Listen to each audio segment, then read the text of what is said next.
ನಮಸ್ಕಾರ, welcome back to my YouTube channel. ಇನ್ನು PUC ಎಕ್ಸಾಮಿಗೆ ಇನ್ನೇನು ವೀಕ್ ಇದೆ. ಎಲ್ಲರೂ ಕನ್ನಡ ಎಕ್ಸಾಮ್ ಬಗ್ಗೆ ಅಷ್ಟು ತಲೆ ಕೆಡಿಸ್ಕೊಂಡಿರಲ್ಲ.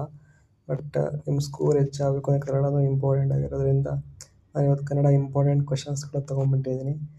ವಿಡಿಯೋನ ಕೊನೆ ತನಕ ನೋಡಿ, ನಿಮಗೆ ಒಂದು ಎಕ್ಸ್ಟ್ರಾಡಿನರಿ ಒಂದು ರಿಸೋರ್ಸಸ್ನ ಕೊಡ್ತಾನೆ. ಆಮೇಲೆ ನೀವೇನಾದರೂ ಹೊಸಬ್ರು ಆಗಿದ್ದರೆ ನಾವು ಯೂಟ್ಯೂಬ್ ಚಾನಲ್ಗೆ ಸಬ್ಸ್ಕ್ರೈಬ್ ಮಾಡ್ಕೊಳ್ಳಿ. ಈ ಡೈರೆಕ್ಟಾಗಿ ವಿಷಯಕ್ಕೆ ಹೋಗೋದಾದರೆ, ನನ್ನ ಹತ್ರ ಇಲ್ಲಿ ಕ್ವಶನ್ ಬ್ಯಾಂಕ್ ಇದೆ. ಕರ್ನಾಟಕ ಸ್ಟೇಟ್ ಅಸೋಸಿಯೇಷನ್ ಅವರೇ ಬಿಟ್ಟಿರುವಂಥದ್ದು ನೋಡ್ತಾ ಇರ್ಬೋದು ನೀನು. ದ್ವಿತೀಯ PUC ಕನ್ನಡ ಭಾಷಾ ಪಠ್ಯದ ಪ್ರಶ್ನೆ ಕೋಶ ರಚನಾ ಸಮಿತಿ ಅವರು ಬಿಟ್ಟಿರುವಂಥದ್ದು.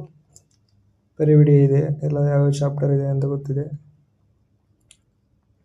ಮುಂದೆ ಹೋಗ್ತಾ ಹೋದರೆ ಪ್ರತಿಯೊಂದು ಚಾಪ್ಟರಲ್ಲಿ ಬಹುವಾಕ್ಯ ಪ್ರಶ್ನೆಗಳಿದ್ದಾವೆ. ಅದೇ ರೀತಿ 2 ಮಾರ್ಕ್ಸ್ ಕ್ವಶನ್ ಇದೆ, 3 ಮಾರ್ಕ್ಸ್ ಕ್ವಶನ್ ಇದೆ, ಹಾಗೆ 4 ಅಂಕ ಪ್ರಶ್ನೆಗಳಿದೆ. ಇದೇ ರೀತಿ ಎಲ್ಲ ಚಾಪ್ಟರ್ದು ಕ್ವಶನ್ ಆ್ಯಂಡ್ ಆನ್ಸರ್ ಇದ್ದಾವೆ. ಇಷ್ಟನ್ನು ನೀವು ಓದಿದರೆ ನೀವು ಈಸಿಯಾಗಿ 100ಕ್ಕೆ 100 ಕನ್ನಡದಲ್ಲಿ ಸ್ಕೋರ್ ಮಾಡ್ಬೋದು. 100 ಆಗಲಿಲ್ಲ ಅಂದರೂ ನೀವು ಅಟ್ಲೀಸ್ಟ್ 90 ಆದರೂ ಸ್ಕೋರ್ ಮಾಡ್ತೀರಾ ಈ PDF ರೆಫರ್ ಮಾಡಿದ್ರೆ.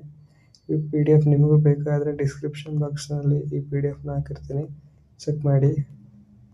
Okay, thank you. ಸಿಗೋಣ ನೆಕ್ಸ್ಟ್ ವಿಡಿಯೋದಲ್ಲಿ.